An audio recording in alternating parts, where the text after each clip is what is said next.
moving Wisconsin forward one joke at a time.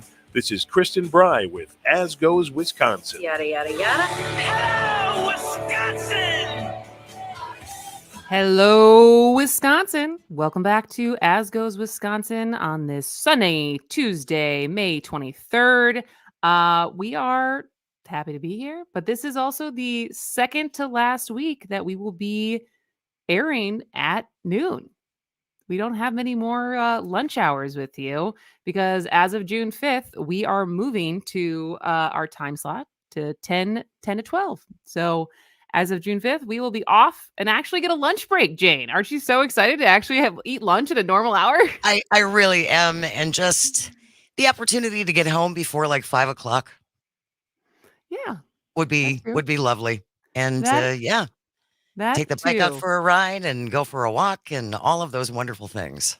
So if you are used to listening to this show live, we appreciate you. We love that you watch it live, but just mark your calendars that as of June 5th, you're going to have to do it a little bit earlier. We'll be on earlier. We're going to end earlier.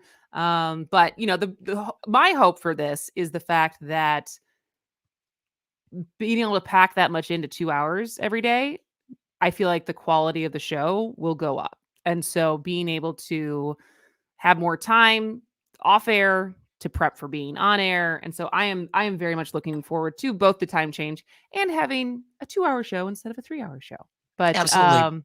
But we are excited to have you come with us on that journey. But as always, if you can't listen to us live, because you have a life. You have a life, you have a job. You can't focus at your job while listening to people talk. That's kind of how I am. I need music versus talking. You can always listen to us as a podcast. So feel free to subscribe wherever you get your podcasts, whether that be Spotify or Apple. And while you're there, certainly don't forget to leave us a review because that always helps. But also, or you can also find the show notes and every day's episode on asgoeswisconsin.com/listen. And so, but as you know, so the fun hour goes away. Oh, not entirely. No, it's probably not going to be called the no sour haha fun time power hour anymore. Because I think the way the structure of the show will probably go, we're still going to do news in the first hour and kind of the biggest stories of the day. Do a question to kick off the show, hear from you, and then still do our interviews during the second hour. So and lighter things and some lighter things. Yeah. And so similar, we'll just be a balance between doing kind of some of the policy stuff and getting some of the experts that we get on, but then also getting the fun things that are happening around the state, the fun things that are, happening in general, or, I just reached out back to the UW linguist we talked to a couple of weeks ago. He was so fun. That was so much fun. So he's going to come back because there was recently a Freakonomics podcast about the importance of swearing. The importance? The importance of swearing. And as someone who has had this debate with people in my family who shall remain nameless, I have argued in the past that there have been studies done as far as like the intellectual aptitude of people who curse more and the like linguistic argument for why we curse and like the cathartic feeling of it, and how there's also studies that have been done as far as people who curse more also come off as more authentic and like all of these different things. So we're going to get, someone who really needs to like reel it in because of the FCC every day now. I'm really excited to be we're going to get him back on the show. So it's still stuff like that. So we are still going to be doing a lot of fun things, just in a tighter programming. A little more compressed. By the way, I wanted to congratulate Jeff Paulinski, who called in and got those Brewers tickets for this Thursday night, 6:40 at AmFam Field. Jeff was very excited. He's never won anything from us before. So thank you so much, Jeff, for listening and calling in. And you always say too, Kristen, you want to tag us, take some pictures when you're at the game and tag As Goes Wisconsin so we can share how good those seats are. Absolutely. Well, I thought we were going to talk about childcare with Brooke Skidmore, who is the co-founder or the co-owner of the Growing Tree and co-founder of Wisconsin Early Childhood Action Needed. also known as WECAN. But we might have gotten the time screwed up. And so I am trying to see if we should swap and talk about brands, or if we think that she might still have time to join us. Oh, I actually think there she is. Brooke, hello. Hi, I apologize. I'm at work right now, and childcare doesn't always, I'm not always able to plan accordingly. I can't even imagine.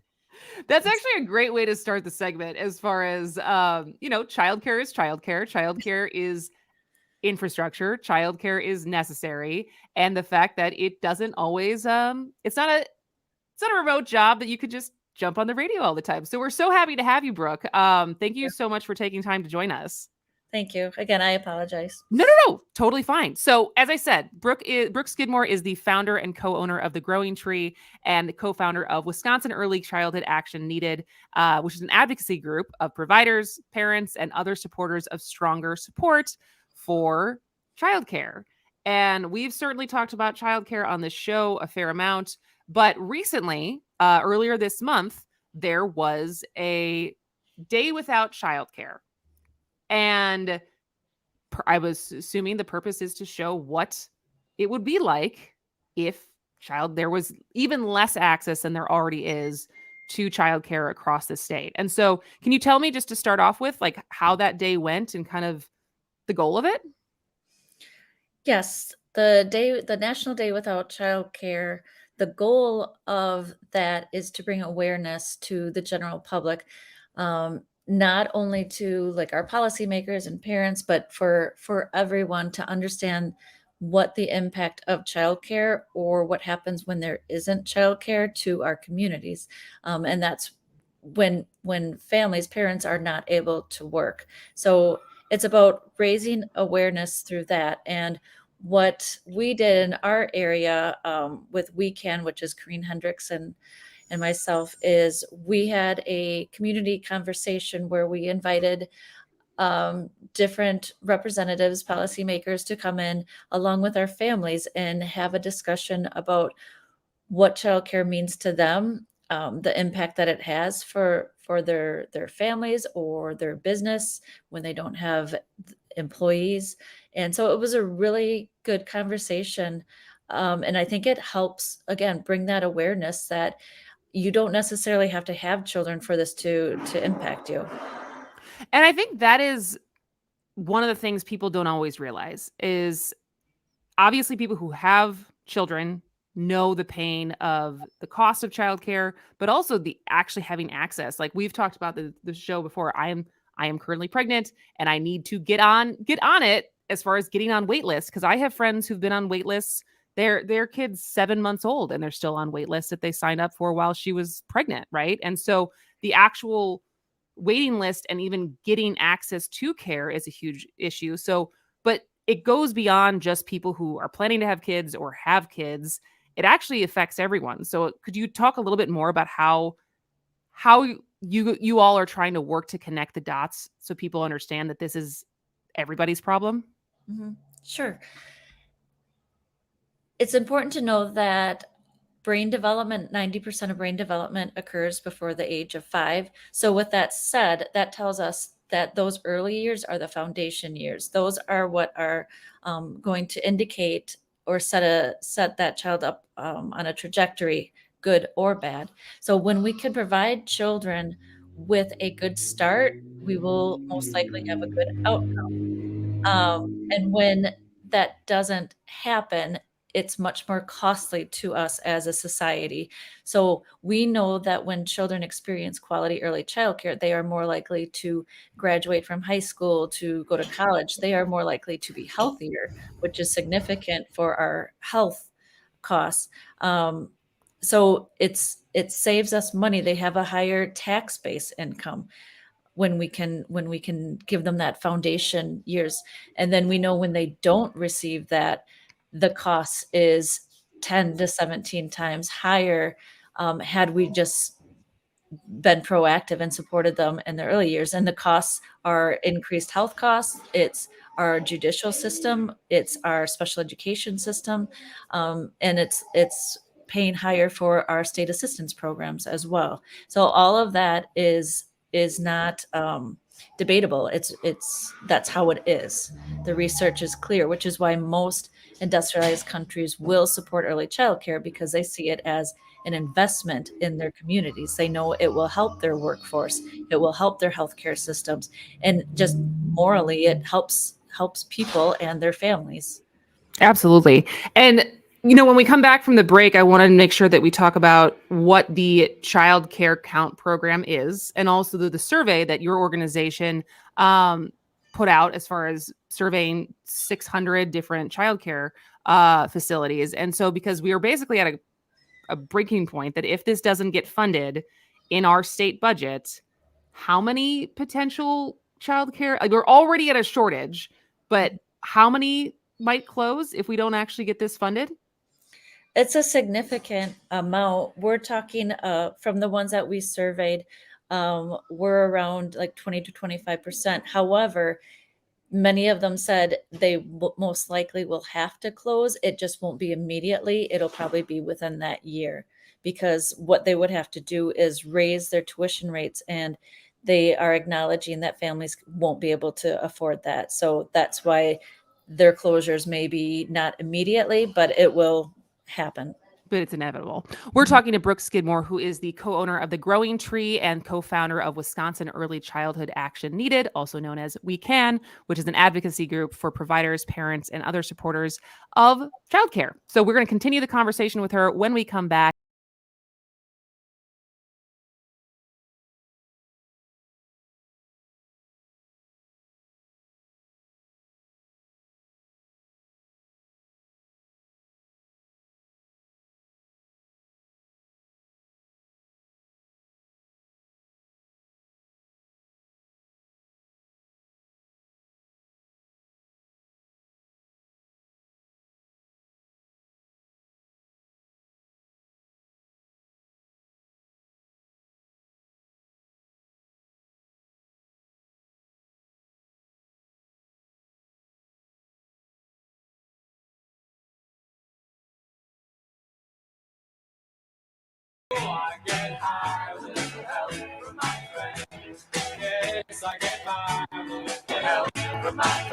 Feeling down, anxious, depressed? You are not alone. According to the World Health Organization, approximately 280 million people have depression, but the majority never receive treatment. At WellPoint Care Network, they can help. Their outpatient clinic staff are both qualified and caring, not to mention highly trained in partnering with you on your healing journey. Make an appointment today at wellpointcare.org. They serve all ages, infants, children, and adults. Both in-person and virtual services are available. Learn more at wellpointcare.org. Larry, it's your mom. Did you know the Civic Media Network covers the whole state of Wisconsin? They can help your business get the word out, whether you want to reach a smidge of folks or just want the whole kit and caboodle. Call 608-819-8255. Okay then, bye. Hey, this is Matt from Design Garden. Remember when the internet was new? Back then, you had to leave your house to start a business. Companies used to pay programmers bags of cash to get online.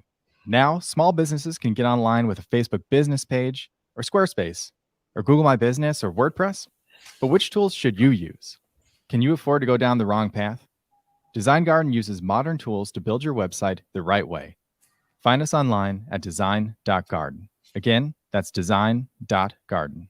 It's easy to listen to your favorite local radio station anytime. Download the Civic Media app from the Apple or Google Play Store, then listen live or whenever you want from anywhere for free. Here's your updated forecast on the Shaw. High temperatures reach up to 84 this afternoon under mainly clear skies. Winds out of the south 5 to 10 miles an hour. Mainly clear tonight. Lows level off around 52. A blend of clouds and sun tomorrow. Daytime highs approaching 59. Clear skies Thursday with daytime highs approaching 61. 68 Friday. For Civic Media, I'm meteorologist Derek Height. Currently,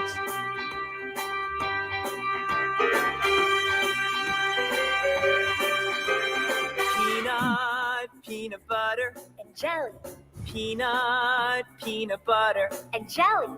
First you take the peanuts and you crack them. You crack 'em, crack 'em. Welcome back to Axios Wisconsin. This is Kristen Bry. She is Jane Metnair. And we were talking to Brooke Skidmore, who is one of the co-founders of Wisconsin Early Childhood Action Needed, also known as WECAN, which is an advocacy group for providers, parents, and other supporters of childcare, which we desperately need. So just to make sure that we cover this. So what is childcare counts, Brooke? Childcare Counts is a federally funded program that was in response to COVID. It's the use of ARPA funds for that. And the purpose of that funding was to try and stabilize the childcare field because we've been declining, I should say, for the last 10 years, but when COVID hit, it was definitely a quicker decline with providers closing their doors. So this funding was set up to stabilize the field, which it has done. The last 2 years that it has been implemented, we have seen the trajectory become more stable then. We were able, with the funds, we were able to increase the wages for teachers across the state. It went from $10.66 an hour to $12.66 an hour. And even saying that is not good. Like, clearly that's an issue. So that's the importance of childcare counts. And that is what is up for debate this budget, is whether or not the state wants to continue that program by funding it. And it should be said that one of the reasons why childcare is so expensive is because when you're talking about kids who are under 4, under 3, the ratio of providers to children is really high, right? And so it's so expensive, and yet you hear these numbers of arguably people not even making a living wage despite being childcare providers. And is that simply like, is there a middleman in there, or is it just simply because it's so labor intensive that one person can only watch so many children, and so we need that many more people to actually be able to handle the supply and also make a living wage? Right. It's similar. So early childcare really should be treated as a public good. It's part of the education system. So it would be similar to thinking our school systems. We know that private school systems are costly, and that's only available to certain people. And we're seeing the same thing. The childcare business model is broken. It doesn't work, and it frankly has never worked. The true cost of care is actually a lot more than what we are charging, but the market that families can't afford it. The federal research shows that for childcare, families should only be paying 7% of their income. But in Wisconsin, the average family household is paying 17% of their income for one child. And that's for one child. Right. So that's a significant barrier for accessing childcare. And at the same time, as a business owner of a child care center, the rates will directly apply to the teachers' wages. So for me to pay our teachers more, I have to charge more, and we already are one of the more expensive ones. I have a group childcare center, and we brought in tuition $390,000 last year. Which it seems like a lot, but then you need to consider we have to pay our mortgage, our insurance, our supplies, and then 9 people have to live off of that as well. So yes, families are paying a lot, and you would think with that money, but it doesn't work out. They don't equal each other. So that's right. That's the problem. And families, again, they can't afford to pay any more. And Brooke, I can't even imagine your frustration and the frustration of other childcare providers when you hear some politicians say Wisconsinites are lazy and nobody wants to work. Well, if you have no one to watch your children, how are you supposed to get back into the workforce? It's this bad self-sustaining cycle, right? Correct. And like Kristen was saying, under 2 is even more difficult for a parent to go back to work for that young child. And that goes back to the ratios. Our state ratio is 1 in 4. However, when we talk about quality, the recommendation is 1 in 3, 1 teacher to 3 babies. When meeting with our legislators that are trying to help and figure this out, it has been brought up that maybe we should increase that ratio, which from what the research shows, that will be the quickest way to end the under 2 childcare options, because there is not a teacher that wants 5 babies, especially if you're making $14, $12 an hour.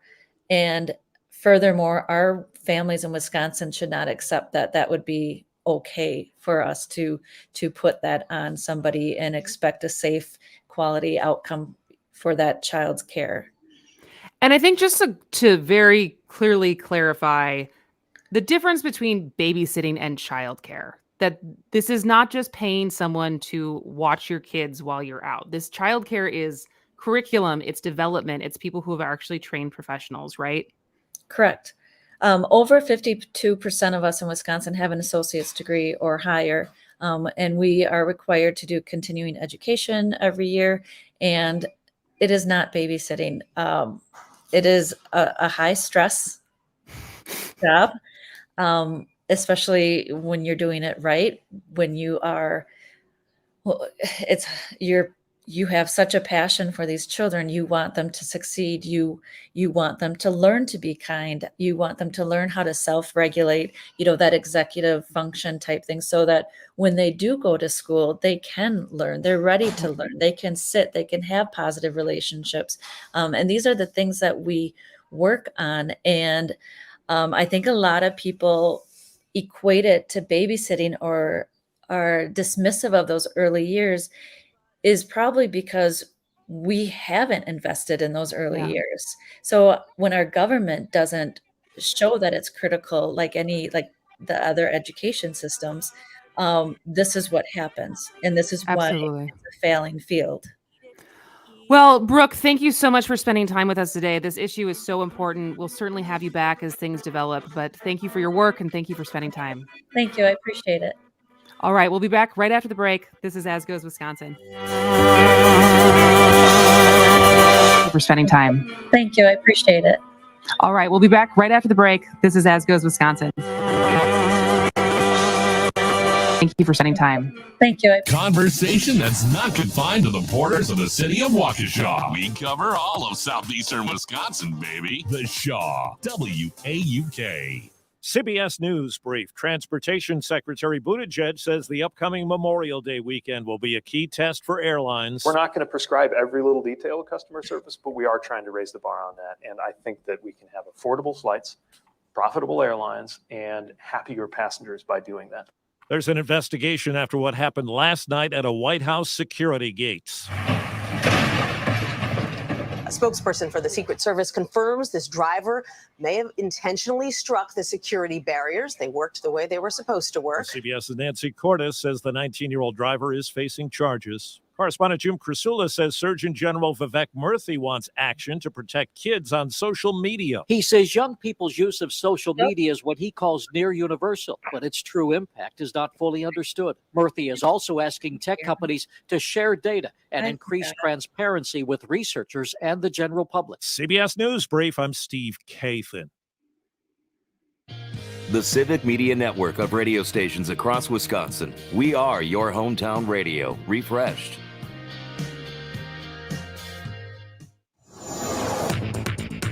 For Civic Media News, I'm Terry Bell. Here's what you need to know. 7% of Wisconsin prisoners are behind bars for crimes they committed as kids. The study by Human Rights for Kids says that's more than any other state except Louisiana. The next big state budget battle looks to be Wisconsin's share of maintaining American Family Field. The ballpark supporters note the taxpayers own the stadium and the Brewers are just a tenant. And a tenant really, they're not usually required to do major infrastructure maintenance at the facility. That's Dan Kapanke, who serves on a coalition of supporters of the ballpark. A 2020 study showed AmFam Field had generated $2.5 billion for Wisconsin's economy. In sports, the Astros bullied the Brewers last night 12-2, same two teams tonight, and Green Bay will host the 2025 NFL Draft. I'm Terry Bell, and this is Civic Media News. Have fun on the lake this summer. Treat yourself and find the watercraft you want at Action Boathouse Showroom just south of 59 on 164 in Waukesha. Check out the fun and versatile Sea-Doo Switch with its powerful Rotax jet engine. Action Boathouse Showroom also has a selection of luxury fishing boats or pontoon boats from 7 top USA manufacturers. The team at Action Boathouse Showroom is excited to help you launch into the sun this season and onto the lake. Action Boathouse Showroom just north of 59 on 164 in Waukesha. Okay, let's get real. Are you sick and tired of being sick and tired at your dead-end job? Want to stop worrying about money, health insurance? Get peace of mind right here, right now. Here's your chance to earn while you learn. Get smart. Call Smart Local 18 to learn how easy it is to be happy again to go to work. No matter what your situation is, everyone everywhere deserves an opportunity. Call now. 262-798-1818. That's 262-798-1818. This is the story of a very special woman. Just a few knew about her superpowers. In a matter of seconds, she turned herself into a great mathematician. She masqueraded as a regular person at work, but as a superhero at home. Everyone knows her as Gabriella. I still call her Mom. Your hero needs you now, and AARP is here to help. Find the care guides you need to help, complete with tips and resources at aarp.org/caregiving. Brought to you by AARP and the Ad Council. My name is Teresa Barber. I was in the United States Navy and I served overseas in the Middle East and Africa. Early on in my career, I had a commander that taught our suicide prevention. Like to buy the world a home and furnish it with love. Grow apple trees and honey bees and snow white turtle doves. I like to teach the world to sing. Sing with me. Perfect harmony. Perfect harmony. I like to buy the world a home and keep it company. What brands do you trust?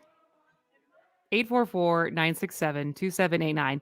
Is there a brand that just inherently, when you see it, gives you good vibes? Just makes you feel a certain way. You don't roll your eyes over it, but it's a trusted brand. I would love to know if there is one in particular that you go hard for. 844-96-PARTY. And I'm trying to think if there is a company or a brand that I specifically am like, I just inherently support them. Nothing. Do you?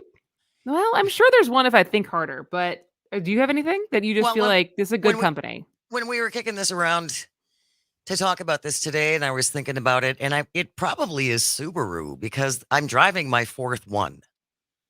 So obviously there's something about Subaru that I like. This is my 4th Subaru. Might be the end of this Subaru, but anyway, Grey Goose is starting to rattle pretty badly. I'm not too sure how long she's going to last. But yeah, I think Subaru. I feel pretty good about them. They support animal charities and animal rescue charities, which I support. I haven't seen anything in the news about them that would really annoy me. Yeah. Yeah. So I bring this up because the Axios Harris Poll 100 came out. And as far as this goes over different brands, as far as how their public opinion, what public opinion is of them in 2023. And so when I look at the top 10, number 1 is Patagonia, which I think the clothing company, the outerwear maker. But that's the one where last year the founder and owner basically gave it away. It's like a $2.6 billion company or something like that. And he basically gave it away for conservation and like nonprofits. So they have the highest score. Costco is number 2. And I would say everything I know about Costco, between how well they pay their employees to the fact that the CEO refuses to raise the price of hot dogs. You gotta respect that, right? You gotta give him some props. And so I feel like I think companies that I know are known for treating their employees well. Certainly I hold in higher regard. Number 3 is John Deere. Number 4 is Trader Joe's. You know what a fun fact that I learned about Trader Joe's? So when The I was wine in is terrible? No. Okay. Just throwing it out there. That's actually also not always true. They have won wine contests before because basically all of the Trader Joe's wine is white labeled, and so it's changes all the time as far as it's batches of wine from different winemakers that they are like is like excess. So sometimes it's very good. But it's a hit and miss kind of thing then. It is a hit and miss kind of thing. Yes. But Trader Joe's, I met someone at a baby shower I went to in California who works for Trader Joe's, and she said the entire structure of the company is to basically give the people who work at the stores the most clout.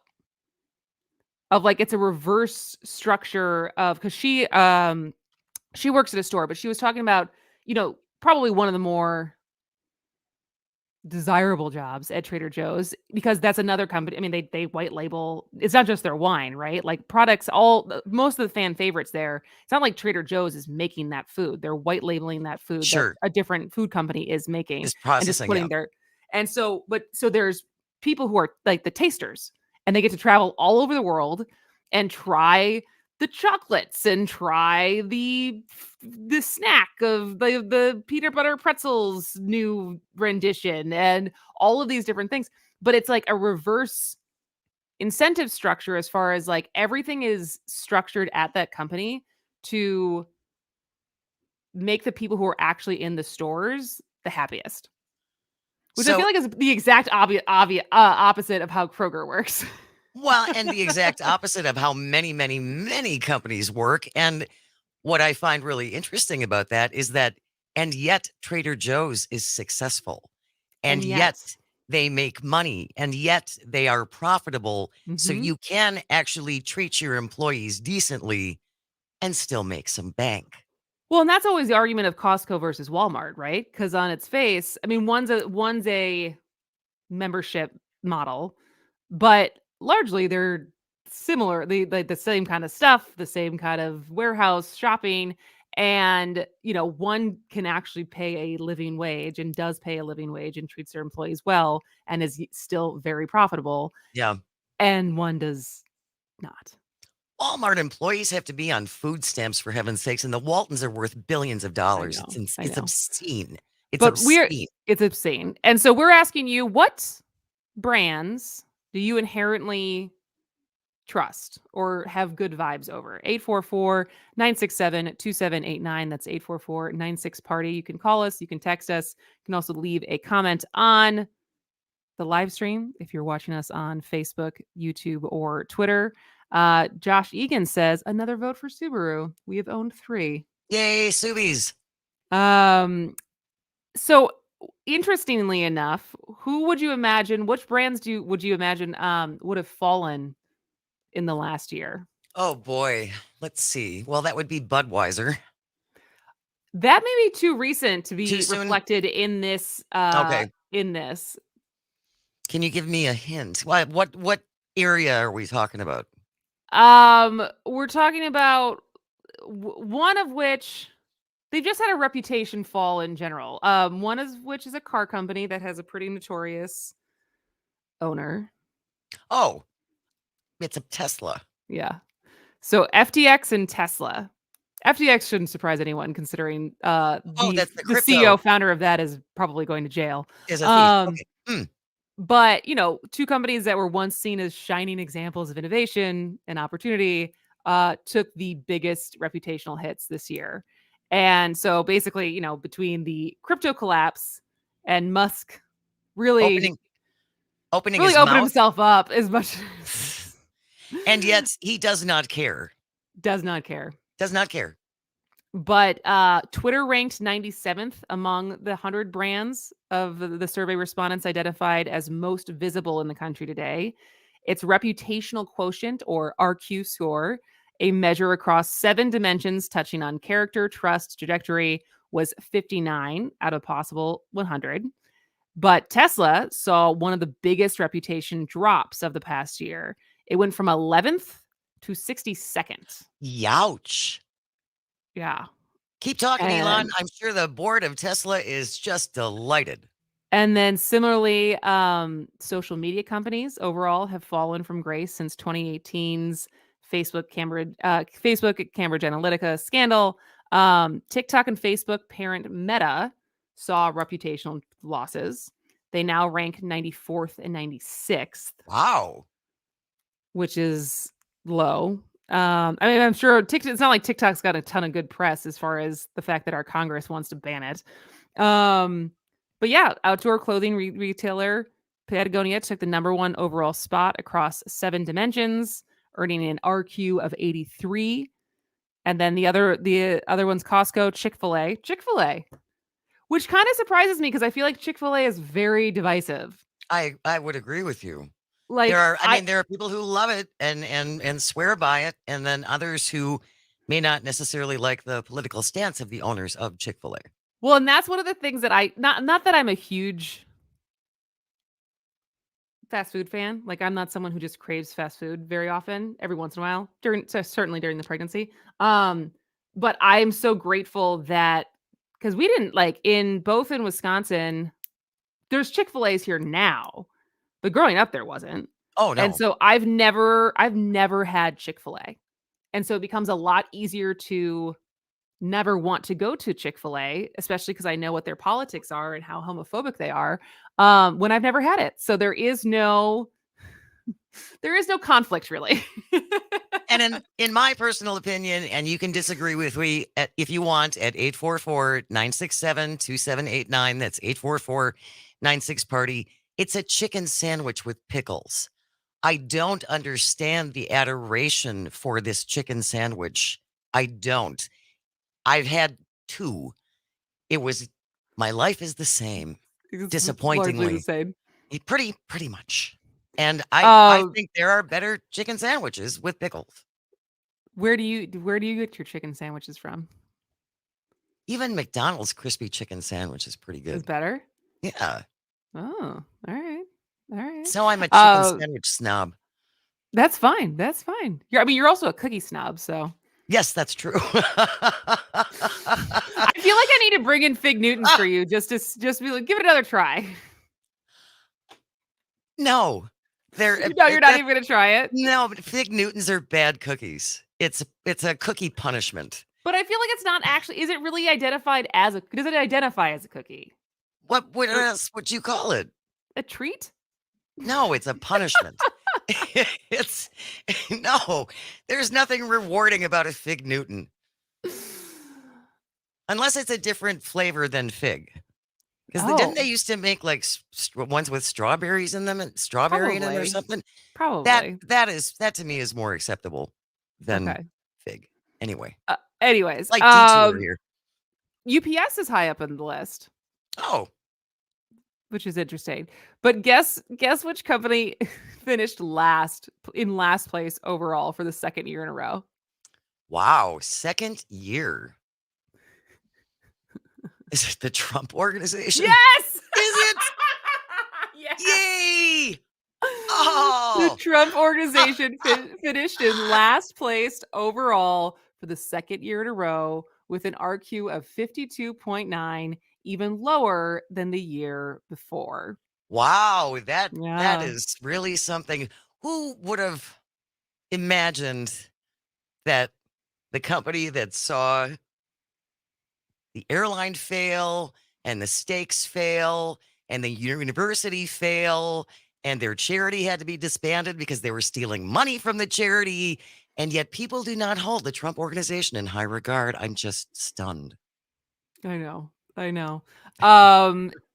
Also interesting, vaccine makers and other brands associated with COVID faded in focus this year. More on Americans' minds: fast food, car makers, and brands addressing inflation, threats from Russia and China, and technology. So not even on the list as far as the top 100.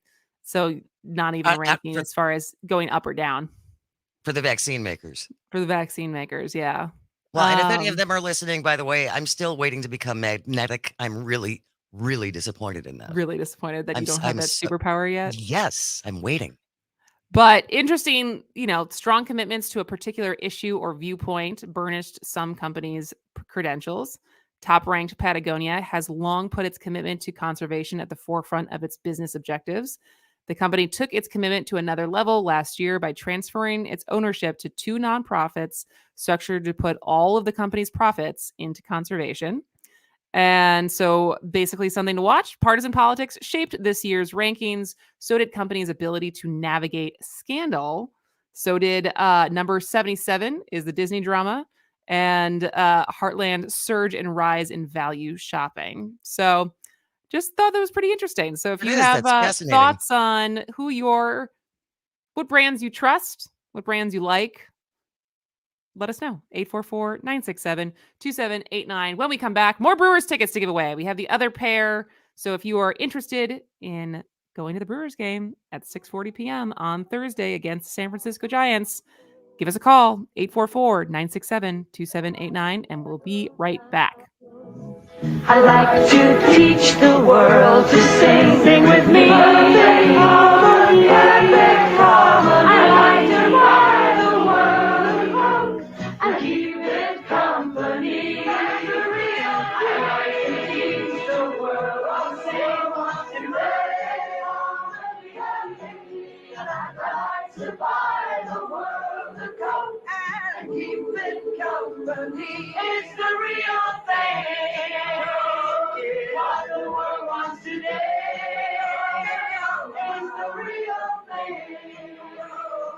What the world wants today is the real thing. What the world wants today is the real thing. What the world wants. Real Chili's been serving up mouth-watering goodness to the people of Milwaukee since 1931. Their famous secret award-winning chili recipe is the same as it was back then and a local treasure. From lunch to dinner to late-night breakfast, Real Chili has you covered. And now you can bring the Real Chili to your next party, tailgate, wedding, or office gathering with their unbeatable catering options. And don't forget about their Real Love party packs, perfect for small groups, and pick up from their two convenient locations, downtown Milwaukee and near Marquette University campus. Visit them at realchili.com. That's realchili.com. Drive safely, Wisconsin. Highway workers are out on the road. Help them out. Slow down, stay focused, and eliminate distractions. Work zone safety. It's everyone's responsibility. Sponsored by the Wisconsin DOT. This is the story of a very special woman. Just a few knew about her superpowers. In a matter of seconds, she turned herself into a great mathematician. She masqueraded as a regular person at work, but as a superhero at home. Everyone knows her as Gabriella. I still call her Mom. Your hero needs you now, and AARP is here to help. Find the care guides you need to help, complete with tips and resources at aarp.org/caregiving. Brought to you by AARP and the Ad Council. Fear you may be missing out? We're always streaming on TuneIn and the Civic Media app. Enjoy listening live or catch up by finding the podcast at civicmedia.us or wherever you enjoy listening to your podcasts. Here's your updated forecast on the Shaw. Lots of sunshine this afternoon with highs around 84. Southerly winds 5 to 10 miles an hour. Mainly clear skies again tonight. Lows dip down to about 52. High temperatures reach up to 59. Tomorrow, a mix of clouds and sun. Clear skies Thursday with highs around 61. 68 Friday. For Civic Media, I'm meteorologist Eric Height. Currently, it's 75 degrees. Watch it.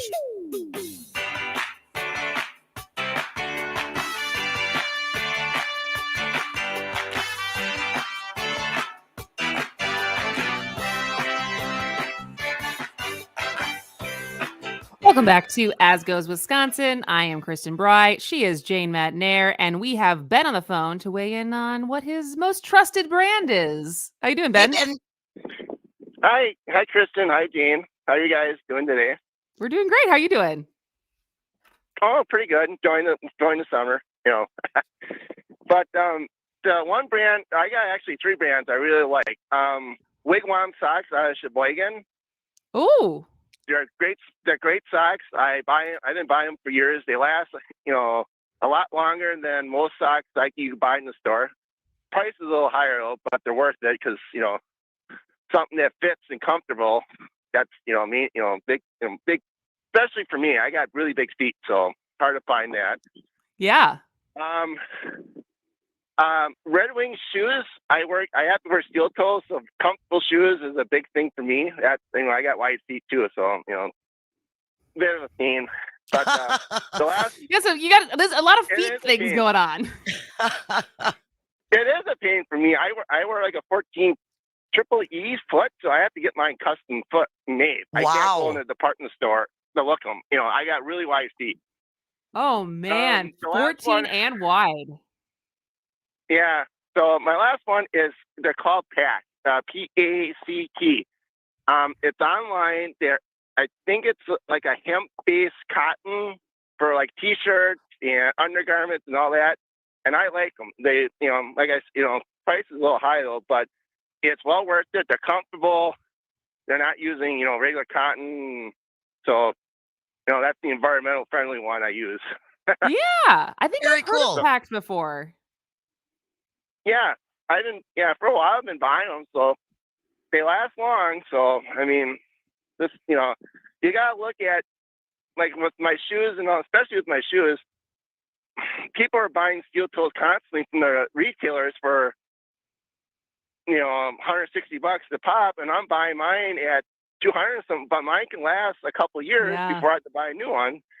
And there's a shoe guy where I live who can repair them, or I can reorder them when they get to that point. And he has my foot on file, so I just go in there, see what design I want, and boom. Very cool. Very cool. Thanks for the call, Ben. Oh, and Ben picked up those tickets too. So have a great time at the game, Ben. Well, thank you. Have Thanks a fun. lot for Take calling. a picture. Thanks, Ben. 844-967-2789. 844-96-PARTY. Taking your calls about what companies you love, maybe what companies you don't love so much. Ron from Milwaukee. Hey, Ron, what's going on?